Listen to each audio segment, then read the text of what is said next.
Hello, dear friends. We're happy to welcome you again. Today we will have a conversation with the esteemed Igor Mikhailovich Danilov Greetings. and Zhanna. Greetings. In the previous video, we discussed the power of real, that there is such a power. It is sort of a very valuable capital for which some extraterrestrial civilizations are actually ready to pay and to grant various knowledge. And you know, some people still do not believe in the existence of extraterrestrial civilizations and consider it all to be fairy tales. I recall the words of a member of US House of Representatives who said that this stereotype regarding unidentified flying objects had been hindering thorough analysis of intelligence data for too long because pilots avoided talking about these subjects in general since they were laughed at when they talked about it. But the situation is changing. Quite recently, for the first time in 50 years, the US Congress held a hearing regarding unidentified flying objects. And there was a great stir caused by the report that had been prepared especially for this congressional session. That report contained materials regarding encounters with unidentified flying objects. The report was prepared by the best minds in American intelligence. It's just that, unfortunately, only an unclassified part of the materials was included in the report, which is understandable. However, experts say that there are a lot of phenomena which they cannot explain. Another interesting thing is that starting from the 2000s, in the regions controlled, let's say, by the military, the number of those unidentified flying objects has increased. That's an interesting piece of information. And just look, dear friends, some mass media accuse us of being some kind of a strange pseudo-religious sect that believes in aliens, right? Well, let's ask Zhanna. Zhanna, do you believe in aliens? Certainly not. Because to believe means not to know. You see, friends. I don't believe either. See? Tatiana doesn't believe either. I don't. And neither do I. Here you go. So, we actually do not believe in aliens, right? Exactly. And the sect which believes in aliens is not us. It turns out that it's not us. Not us. Right? Right. If we purely hypothetically assume that extraterrestrial civilizations exist, although we don't believe in them, unlike not us. Not us. Yes, let's put it this way. Then there is actually the following question. What influence have extraterrestrial civilizations had on the human population? Well, if we approach this from the standpoint of science fiction, various legends, and many other things, how else can we explain that we are now going to tell the truth? Somehow, you know, as if from the standpoint of science fiction. Yes, let's fantasize. Yes, let's fantasize together, okay? Well, based on science fiction and everything else, the influence has been enormous, and as of today, this influence continues spreading despite the fact that for more than 24,000 years, let's say, their direct influence has not been exerted on us. Well, we mean those who indeed had a real influence. In the previous conversation, we mentioned the Apexians, didn't we? So let's take only them. What kind of legacy they left and what influence they had. Let's just say more than 25,000 years ago. Yes. As we know, The Apexians brought religion into this world. You see?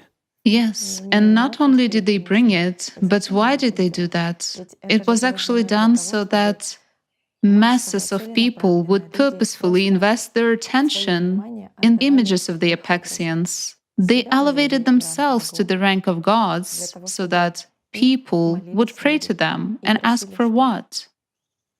Earthly, material things. So that people would ask for wealth, for health, the things that we can see and encounter people asking for in temples to this day. Yes, those are echoes. Echoes, right. But why do people not ask for salvation of their souls? Why don't they ask for their own salvation, for the sake of their personality? They rely only on the material world, on echoes of the knowledge which the Apaxians brought more than 25,000 years ago. And it is clear that they used this tool to rob and deceive people, but not to lead them to God. Yet, how could they, being soulless creatures, Having no soul. lead people to God, right? Let's say, heaven is not a zoo, and beasts, even very intelligent ones, do not belong there. All of us understand this very well. Igor Mikhailovich, why did they use such a method? Why exactly the establishment of religion? What for? All right, let's consider it. Let's consider a planet, doesn't matter which one, has been colonized. There are intelligent beings there. However, those beings are not only spiritualized, they are also soul-filled. Hence, they are a source of Allat. What has to be ensured so that they pass on anti-Allat to the Apexians? Because you and I also discussed In the previous video, yes. in the previous video that it is the most valuable currency in the universe. In fact, this is true, friends. There is nothing more valuable. And for people to voluntarily give it away, something has to be invented, where people get emotional and gather together. Shows, sports events, Yes, exactly. some concerts. You won't arrange them every day. Is that logical? It is. In order to agitate the crowd. Yes, sort of massively. Moreover, it becomes boring and doesn't provoke such emotions if you watch it every day at home. Again, a person watches a concert, comes home, and doesn't feed the Apexians anymore, right? Yet a human was supposed to generate anti-Allat all the time and invest his attention or pass it on to their treasury. And in order for him to do that, they had to invent something that would make him give it away all the time, like a cow gives away milk 2 or 3 times a day. Voluntarily, and so that he would want to do that. While in this case, there is a Homo sapiens, and he should do that voluntarily. Yes, he may be held under fear and emotions, but any fear becomes boring, and eventually, if you scare a person too much, he will stop being afraid and will put up with it. He will again stop giving his attention. So what is necessary? Well, considering the level of their development, the Apexians had already colonized millions and millions of planets by that time. And naturally, they had developed methods of working with humanoids like us, right? So they took the simplest option. They elevated themselves to the rank of gods, established a religion, and obliged everyone to pray to them. And not just to pray, but to assiduously pray several times a day and to attend temples every week. Again, we can see domed temples dating back to those times, right? Megaliths and many other structures that have remained since those times. Why do those structures have such a shape? Well, that's physics. It is banal physics. Therefore, many people know and understand that. But the thing is that the structures have remained in that shape to this day. We sort of transmit energy, while a structure collects and passes it on. This way, it is easier, and less is lost. Again, those very antennas and many other things. So what else did they introduce in those religions? It is natural that they cannot lead people to God, as we have already said, but they didn't have such an objective. The main thing for them is that people would give their attention that they pay. That is why those who prayed more diligently and were more faithful to them, and other people noticed that, the Apexians exalted those individuals above others. They made their lives better, richer, more dignified, and put them in command of other people. Later on, as far as I remember, approximately in the middle of the 25th millennium, the Apexians already introduced a priestly class of people, and thus made them intermediaries between themselves and people. Then people began to perform rituals, sacrificial rituals. As everyone already knows, those who are keen on this subject, the Apexians consumed people, not only mentally, taking our attention, but also in reality. That is, a human was a delicacy for them, so they sacrificed humans as well. That's how it went on. However, those who gave themselves, let's say, in the service of the Apexians became priests and rulers over nations, and everyone saw that God gives. that gods actually give people wealth, good life, and health. And taking into account the level of their development, they could easily see those who were against, who were indignant, who doubted, and they punished such people, again, publicly. Does it mean gods also punish? They not only exalt, but also, The punishing gods. of course, they also punish. This is so interesting. It turns out that there are certainly echoes of that to this day. For sure. Because there is a God who gives you material benefits. This is God's special favor if you are faithful to Him, if you are God-fearing. In the same way, a lot of people wonder, why is God actually loving, but He is also fierce, indignant, and angry? Why is it so? And here are the echoes of that. It originated from those times. Although, again, the prophets came and brought the knowledge. They told that God is loving and that our discord and wars are the tricks precisely of our consciousness, or Shaitan, or the devil, or whatever we call him. In other words, it is our own fault that we do that, because even Shaitan merely whispers.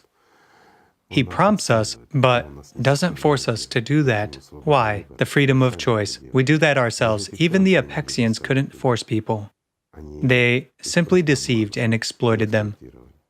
So to this day, this tradition has been preserved. And I would also like to note that, let's say, the first corruption actually formed on this planet, and its authors are the Apexians. This is funny, but it's true. And the first corruptionists were those who wanted to be closer to the sun. They looked for a place in the sun, so to speak. Closer to God, yes, closer to God, in good conditions of their existence. Thus, with their attention, people bought conditions of their own living. They bought, so to say, ranks, statuses in society, wealth, health. That's ordinary corruption. It's a very tough story because you understand, how can you resist those Apexians at all? It's impossible when you see a highly technological civilization. At that time, people couldn't resist them. It was unrealistic. Even now, God forbid. We as humanity, yes, we have nuclear weapons and many other things, but compared to them, we are, pardon me, ants. But thank God, the Anunnaki came. But thank God, there are the Anunnaki, right? Yes. Hence, that's also good. And if we look at the further development after humanity actually got rid of the Apexians, thanks to the Anunnaki, henchmen of the Apexians, their priests, however, remained. Technology also echoes of Their that. technology, of course. Sure, they definitely shared that. Certainly. And thanks to that knowledge, Atlantis was actually formed. Well, we won't talk about Atlantis. There's a good film called Atlantis, The Elite in Search of Immortality, right? Whoever is interested, watch it, friends. It discloses a lot about this.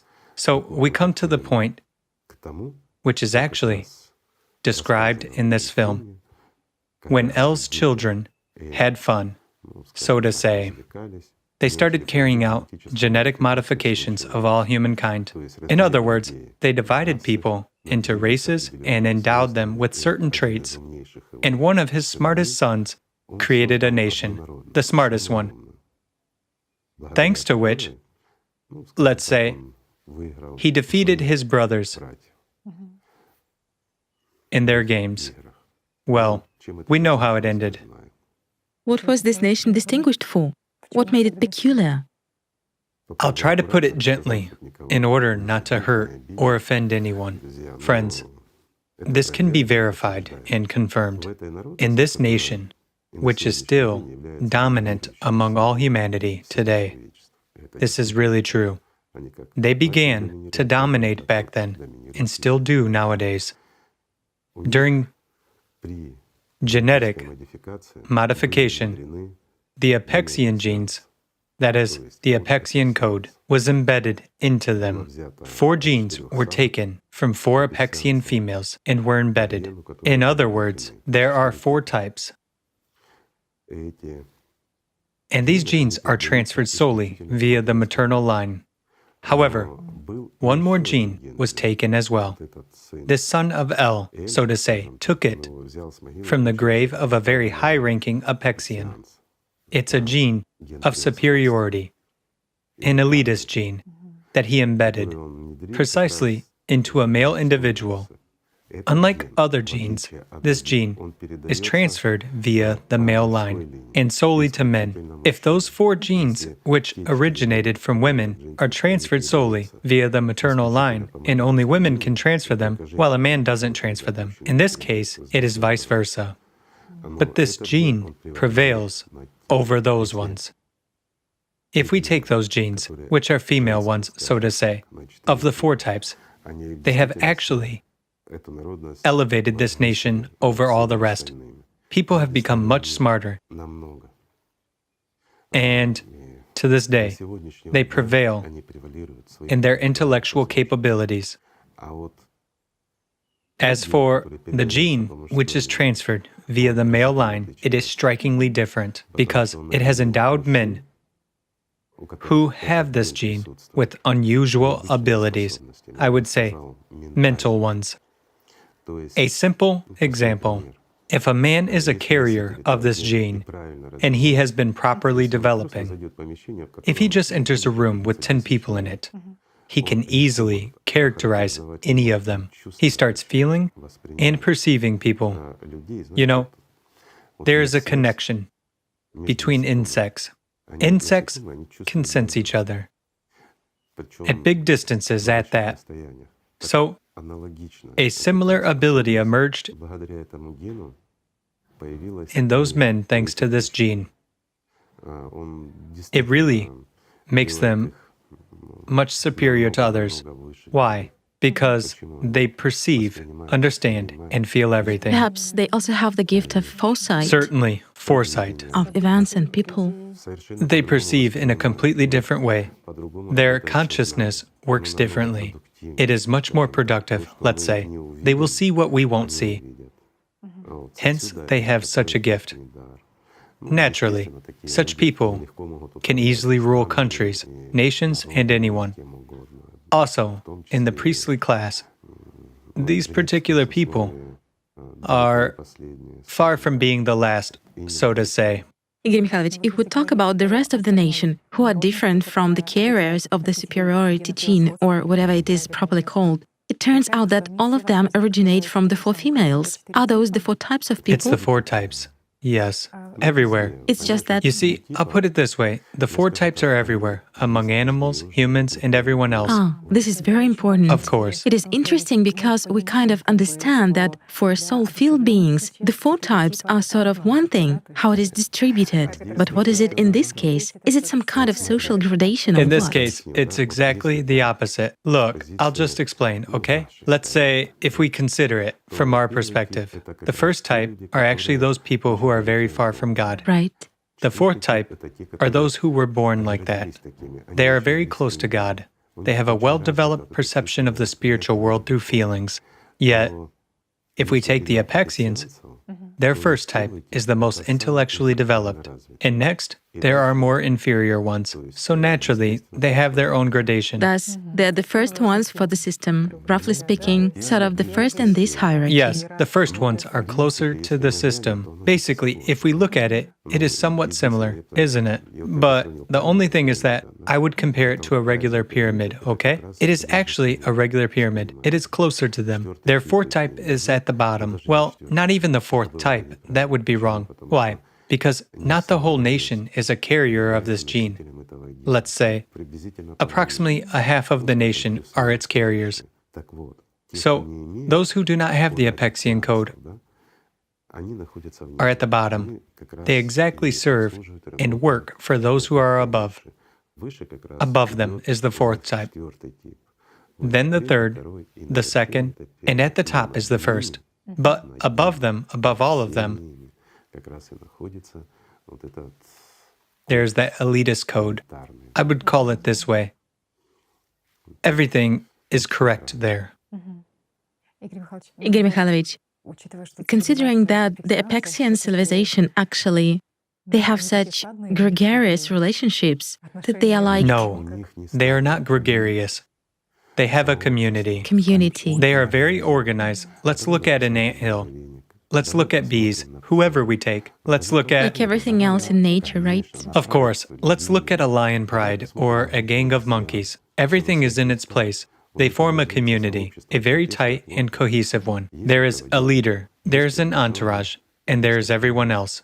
Thus, the Apexians have it exactly this way. And isn't that the way we have it? Well, people are very much divided, but again, we were made that way artificially. In the past, we were, on the contrary, united. Again, why? Because we are soul-filled, not only spiritualized. Therefore, we have a natural inclination, and we all understand and know that we are supposed to be one united family, while that which comes from consciousness and which separates us, quarrels, squabbles, our selfishness, this is wrong, and everyone talks about that and knows it. But, unfortunately, nothing further is done. That's why conditions are needed. Everything depends on the conditions, right? Again, the conditions. After the destruction of Atlantis, this priestly class and the carriers of this Apexian code, let's say, were forced to exist in isolation for 6,000 years. They formed that very Agartha with the greatest knowledge and mysteries. This is really so. To this day, they hide a lot of mysteries and a lot of knowledge. That very hollow earth, all this technological... Well, the hollow earth is a legend. But if we face the truth, what will we see? We will see huge caves, entire underground cities, where this nation had existed all this time. And what? Don't people know about this? They do. Excuse me, even all the continents are connected with each other by these caves. All the continents. Isn't that so? It is. Everybody knows that. Everybody heard about Agartha. Everybody heard that there were people who lived underground. This knowledge has remained, and there is a lot of evidence of that, because those caves are artificially created. Well, of course, there are natural ones, but most of them are artificial. Who could create them in such quantities? And how much time was needed? Again, it had to be a technologically advanced civilization. And they demonstrated that. Are their descendants the carriers of this knowledge about these technologies? To this day. And to this day, it is an elitist nation, no matter how you twist it, but this is true. Now it becomes clear why some religions stop technological development and science. That's right. Let's speak honestly. Precisely, this nation created religions. They shaped them.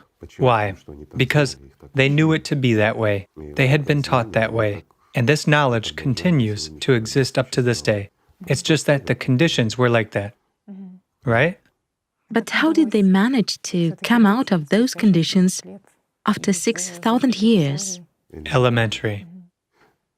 As soon as certain conditions were created, and it is really very simple, when they were able to come out at night, let's say. When they were coming out, they had an opportunity to contact certain people. Naturally, they were much smarter than everyone else. It is clear that they could reveal the greatest mysteries which people didn't know. Temptation and weakening of humankind, plus the weakening of the Allat, who created general conditions. This led to the fact that precisely 6,000 years ago, they came out. And what did we immediately see? We immediately saw the formation of priestly institutions. We saw what the Apexians had created. But, again, whether it is good or bad, and so on, we cannot blame anybody for that. Why? Because they lived in such conditions. They perceived it as natural. They didn't know any other way, of course. They didn't know any other way, of course. Again, they used their knowledge for what they knew, what they believed in, and they did what they were skilled in. In fact, yes, they are exactly those who created our modern world, the consumerist format. But they simply didn't know any other way. That's the whole point. Afterwards, they actually shaped other religions and modified them to fit this format. There's no other way to put it. Well, this is so. But on the other hand, thanks to them, humanity still exists today, even in the consumerist format. Right. Yes, we have wars all the time, but this is one of the forms of the consumerist format. Yet, we are still alive. When we lost spirituality, and the consumerist format came to us, we supported it. We accepted it. All of us accepted it, didn't we? We confirmed our choice, right? We confirmed our choice and started living in that format. What has arisen in us? What began to predominate in us? The animal, the most ordinary animal. Naturally, we would have killed each other a long time ago. Why? A simple question.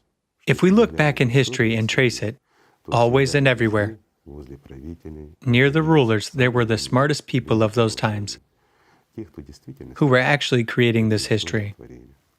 Well, let's be honest, right?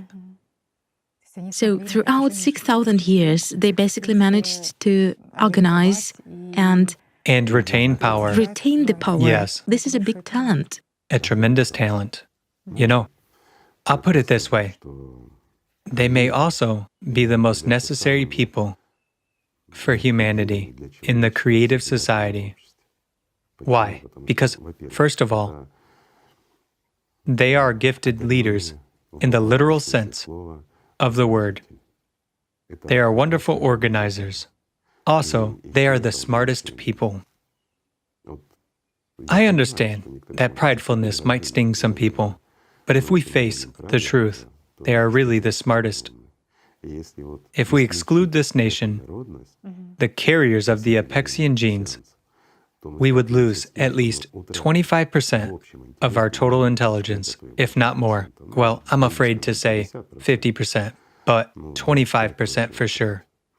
That is one side, while the other side is that it is extremely difficult to organize people. In fact, isn't it?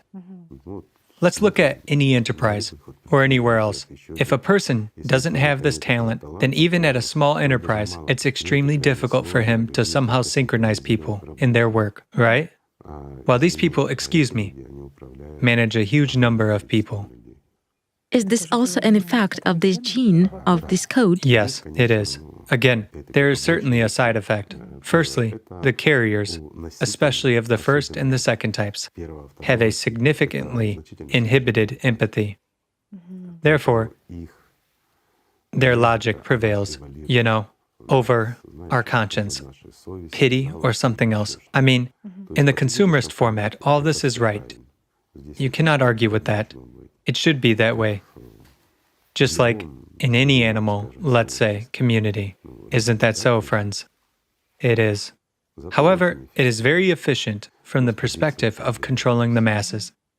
Yes, it's unpleasant, but this is so. In other words, some kind of cohesiveness is inherent in them, which To is... a great extent, this is one of the most cohesive nations, I would say. However, a distinction should also be made. Again, those who are the carriers of these codes are more cohesive compared to those who do not carry them, meaning their own nation, but who are not the carriers. It's a very different thing there already. While the carriers, the direct descendants, let's say, of those who had been created, still tried to kind of stick together. And they are very meticulous about their genetics. Of course, there is a side effect of that too. They have a lot of various genetic diseases. The immune system suffers. If some carriers have a very high intelligence, then unfortunately, because of intermixes, as a side effect, exactly the opposite thing happens. The gene is present. Everything is present. However, a mental weakness develops, or a lot of such pathologies that, God forbid, as it is said, what can you do? One has to pay for everything. Again, precisely the accumulation of these, I would say, broken genes. bugs Right. in programming. Yes, it led to the fact that this nation went through the so-called bottleneck more than once, where their population sharply decreased. This is also a way of self-regulation. This is natural, of course. Again, we observe the same thing among ants. If you create conditions for them, their number will reduce dramatically, right? It all depends on conditions. This is also due to the Apexian gene, because the Apexians are also part of the system, and it turns out that the system always regulates its processes. For sure. But there is good news. In the creative society, it is possible to resolve all these genetic issues. It is possible. But for that, the creative society should be built, in which those people would be extremely helpful to the entire community, I think. Also, in the creative society, genetics can be developed to such an extent that there would be no need for the bottlenecks. Plus, the growing population of this nation would only be a plus. Why? Because, Yes, and all the bugs could be removed. of course, everything is possible, but the creative society is needed for that. Do you know what else is interesting? Most of the people among this nation dream of a life when there would be no poor people. Oh, Igor Mikhailovich, of course. For sure, in fact, they're Very lofty ideas. Yes. The right ideas. They're actually waiting for the one who will come and for the time to come. Let's call it the Golden Age.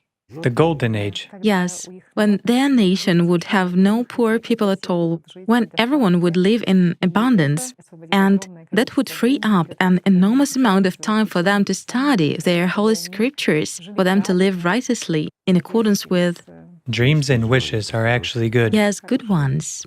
You see, the spiritual side still prevails over the genes that have been embedded in them. People strive for the spiritual anyway, right? Right. That's the most interesting thing regarding those who came out from underground and who now live with this code of the Apaxians. Is it more difficult for them, let's say, to become spiritually saved? In other words, do they have a chance for salvation? That's the question. Did those who were underground 6,000 years ago have a chance for salvation? And is it harder for those who are the carriers of this Apaxian code to become saved nowadays? Nowadays, for those who are the carriers of this code, it is much simpler and easier to become saved. Why? There is leniency in upbringing. Conditions are a little bit different. As for those who were forced to exist underground for 6,000 years, did they have a chance? Of course they had. But the conditions were different. They had to learn a lot. But I will put it this way, to this day, there is a tradition in this nation to constantly learn and develop. From the youngest age, children are very heavily loaded, but they also have a predisposition for learning, which is much higher than in other nations. Therefore, but can they develop spiritually? Of course they can develop. Not worse than others. You know, it is interesting that consciousness always tries to divide people into one way or another. Some are better, some are worse, some are higher, some are lower in the hierarchical status. But wait, why divide? What hierarchies? If we face the truth, they are much higher. Why? Because they actually control the world. But it is fair. Yes. It is fair, friends. It is. Look around. That means they have tremendous advantages, right? Right? To blame them for having genes, the ones that no one else has, is only to be jealous. Isn't that so? Yes. Who among us doesn't have some genes? And who among us is not genetically modified? Right. All the nations that exist at this time, except only a small, very small group of people who have still survived, so to say. Almost all of us are genetically modified. I mean, there is very little of the pure gene that comes from the Atlanteans. So, in fact, within the framework of consciousness, within the framework of the system, there are certainly a lot of Dividing points, right? such dividing points, but within the framework of what unites all of us, the presence of the most important, The human soul. the soul. We are soul-filled beings. We are all the same. Right. We are nothing else but one family, and this is important. What is also interesting, Igor Mikhailovich, after all, in their time, the Apaxians were known for the fact that they were interested in the most important thing, that very energy of real, the power of real. Yes. But if each of us in the world does not direct our attention to the soul, if we steal another person's attention, how are we better than the Apaxians when we steal each other's attention? We are not better in any way, my friends. Who among us doesn't hunt for other people's attention? Let's be honest. Some people who have never observed themselves and hear about it for the first time will say, "Me, I don't. Why do I need other people's attention?" Let's look. What will people think of me? What will those people say? How can I attract attention to myself, right? And many, many other things. Yes, it is selfishness. Let's put it simply. Selfishness is inherent in every person on this planet. While selfishness is nothing else but that very bottomless barrel, where we try to collect attention from the entire world, only in our own barrel. Isn't that so? It is. Also, Igor Mikhailovich, we talked about technology. And now one looks at history in a slightly new way. Because when one thinks that, yes, we have technologies that could serve the creative society well, what it could be, I don't know, a car moves on a glass of water or something else, or someone cures cancer, there have already been discoveries that could, in principle, help cure the sick. But then, one realizes that there is information in our world about technology of a completely different level, technology of a completely different kind. Of course. This expands the opportunities incredibly. Of a different level. Of a different level. Of course, there's technology. There is also the following question, Igor Mikhailovich. Do those people who are the carriers of this gene know about cyclicity and about what is now happening to our planet? Well, regarding what is now happening to our planet, they definitely know about it. As for cyclicity, you see, they live in the same conditions as we live in. Do many of us know about cyclicity? Let's be honest, only a few people. We are skillfully brainwashed. Every source of information tells us only what we should know, and nothing more. They impose various thoughts on us, which we eventually accept as our own. We are being misled. That's understandable. It's a consumerist format. There is manipulation of people's consciousness everywhere. That's not very profitable. Moreover, they didn't really understand and know what cyclicity is.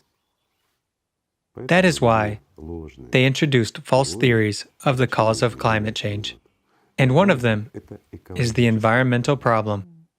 You see, that as humans, we have created such conditions. The climate has changed because we have disturbed the environment. This is the dominating idea nowadays. Igor Mikhailovich, what is actually the best way to convey the message that the current events are linked not with the environment, but with cyclical processes? And now we can say that not just one nation will be going through this bottleneck, but our entire... Not this time. I have to disagree, Tatiana. This time, the bottleneck will be closed. We will have nowhere to go. We do see it all perfectly well. What the environment has affected is that our planet, pardon me, has exhausted its immune resources. It will be extremely difficult to go through this cycle. It's not a case when the population shrinks, but all of us will remain to exist. I have a question here too. What does it mean, the population shrinks, but all of us will remain to exist? Consciousness says it will surely be me, or it will be you. That's what your consciousness tells you. It doesn't tell you, but it tells others, right? So people do not evaluate all this correctly, because our consciousness is deceitful. That's where the worst beast is, not somewhere in some of us, friends. That some of us are guilty, but in everyone. The reason is not somewhere, in some nation, but in each of us, friends. There is a beast in everyone, and it's identical, regardless of what codes are in us. Do you understand? Again, people say blue blood, right? But who had blue blood? It was believed that those were kings, the elite. While it is really the elite. Well, if we look at this honestly, they are the elite of the modern world, but they do not have blue blood. They merely have the code of those who had blue blood. You see? Friends, this is exactly because the Apexians are a race that belongs to the universe, so to say. They reside and have been residing in interstellar space for quite a long time. Meanwhile, our blood is very tightly connected with the electromagnetic processes that take place on this planet. Therefore, iron is prevalent in us. Therefore, our blood is red. Because we are very connected to the electromagnetic field. But if we as people, as earthlings, go beyond, at least our planet, I mean somewhere farther, or better yet, beyond the solar system, then what will happen, literally, after a few generations? Adaptation. And our blood will become? A little bit different. Right, a little bit different. Why? Because we will take copper, and not iron, as the oxygen carrier, and our blood will be blue. Interesting. Everything transforms in nature. Of course. There are no such phenomena that, if a need arises, everything becomes the way it should be. Everything is embedded in a human being.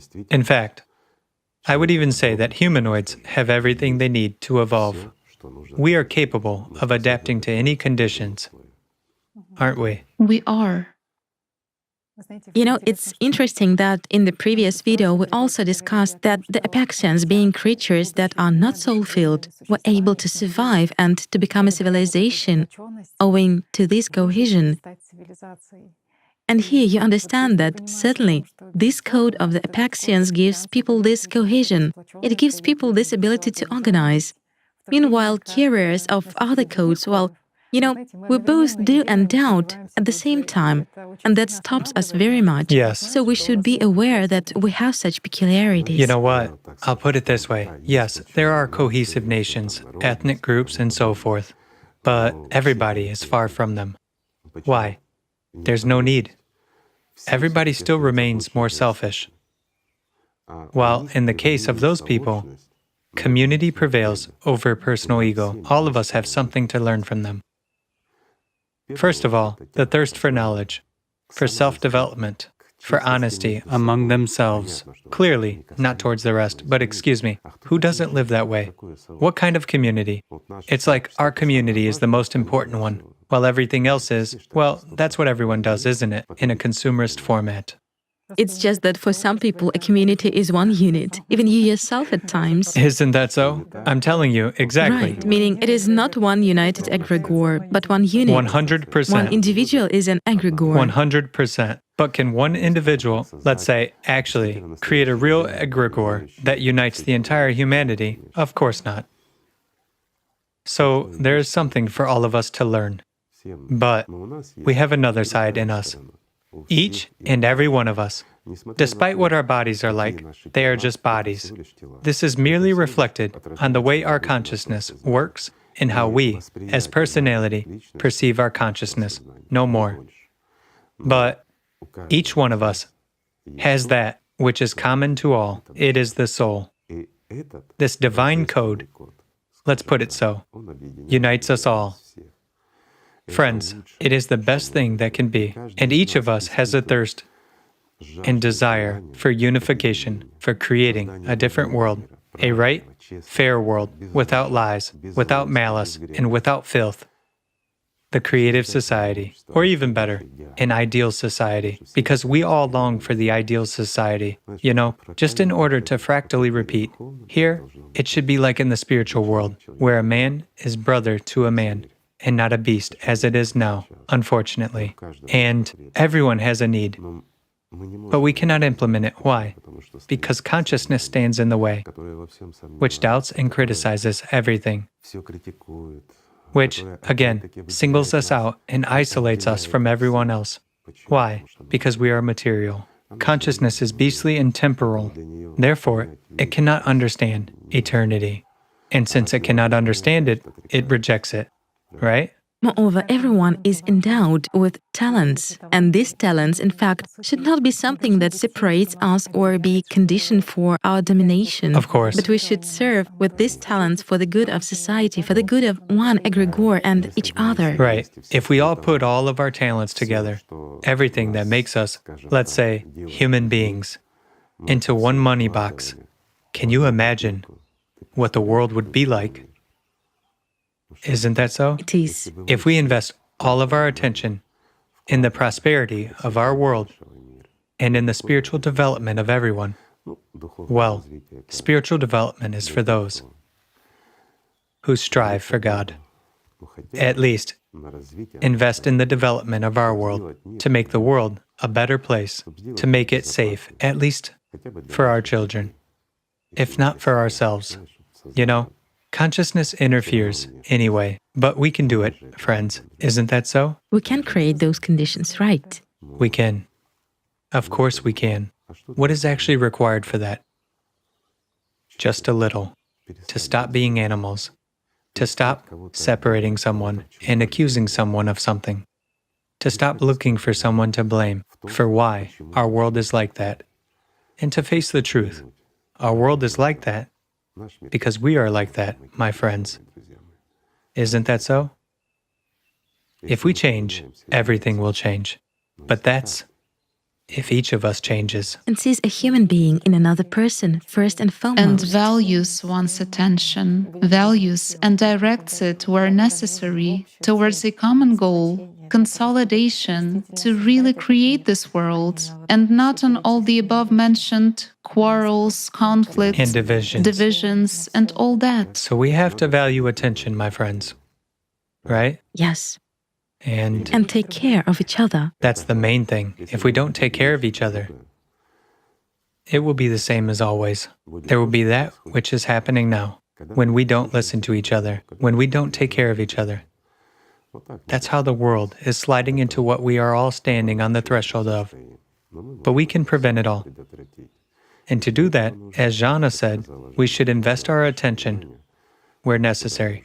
Let's invest our attention in love for each other, in mutual respect, right? Right. And in the prosperity of our world. So friends, let's just start at least loving each other. Thank you for being with us today. Thank you. Thank you very much. Thank you, Jana. Thank you very much. Thank you for the fact that we still have a chance. Thank you.